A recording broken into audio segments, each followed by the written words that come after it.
Have you ever wondered what were the real reasons for World War II?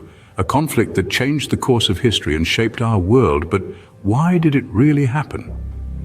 Let's rewind to the aftermath of World War I, a period marked by the punitive Treaty of Versailles.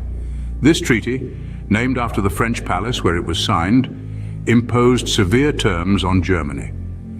The victorious Allies, driven by a desire for retribution, burdened Germany with hefty reparations, territorial losses, and military restrictions. This created a potent cocktail of resentment and economic hardship, a bitter brew that Germany was forced to swallow. As the Weimar Republic struggled to stay afloat amidst a sea of debt and inflation, the stage was being set for another catastrophic conflict.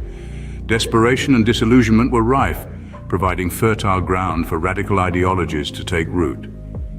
Yes, the seeds of World War II were sown in the aftermath of World War I, but this was only the beginning. World War I left a power vacuum in Europe. Want to know who filled it? Enter two men, Adolf Hitler in Germany and Benito Mussolini in Italy. They seized the opportunity and rose to power, becoming the dictators that would forever mark this period in history. In Germany, Hitler capitalized on the nation's resentment over the Treaty of Versailles, which the Germans felt was unjust. He promised to restore Germany's honor and rebuild its military might, thus gaining the support of the masses. Meanwhile, in Italy, Mussolini used the economic hardship caused by the war to his advantage. He pledged to bring Italy back to its former glory, promising stability and prosperity. Italians, fatigued by poverty and political instability, saw him as their savior. These dictators exploited their nation's desperation and fear, using it to consolidate their power. So the rise of dictators played a significant role in why World War II happened. But there's more to the story. Could World War II have been avoided? Some believe it could have been. The policy of appeasement followed by Britain and France is often cited as a key reason for the outbreak of the war. But what was this policy and why did it fail? At the heart of appeasement was a simple idea: to maintain peace by satisfying the reasonable demands of potential enemies, in this case Adolf Hitler.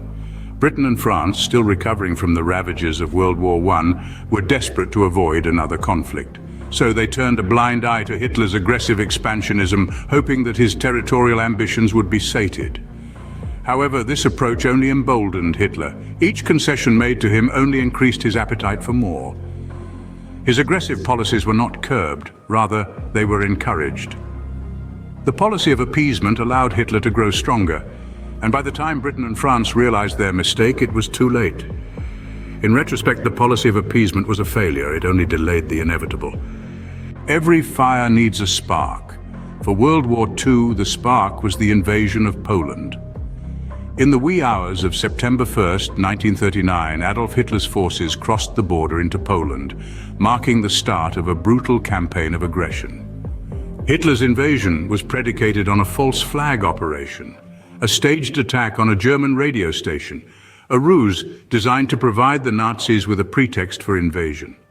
Poland, caught in a pincer movement between Hitler's Germany to the west and Stalin's Soviet Union to the east, was unable to resist the formidable onslaught. The world watched in stunned silence as the Blitzkrieg, or Lightning War, unfolded. Britain and France, having pledged to protect Polish sovereignty, had no choice but to respond. On the 3rd of September, they declared war on Germany. The world held its breath as the first salvos of World War II thundered across Europe, and thus the world was plunged into its deadliest conflict. So what were the reasons for World War II? Let's summarize. The seeds of this global conflict were sown at the end of the First World War with the Treaty of Versailles. A peace treaty that was meant to end all wars, ironically, laid the foundation for the next. It left Germany economically crippled and politically humiliated, creating a fertile ground for radical ideologies to take root. Then we saw the rise of dictators, men like Adolf Hitler in Germany, Benito Mussolini in Italy, and their ilk exploited the discontent and fear of the masses, consolidating their power and paving the way for a totalitarian regime. The failure of appeasement came next as Britain and France, in an attempt to maintain peace, allowed these dictators to flout international laws and treaties.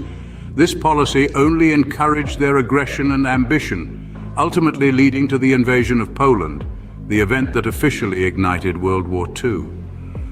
World War II was a complex event with multiple causes. It's a stark reminder of the consequences of aggression and the failure of diplomacy.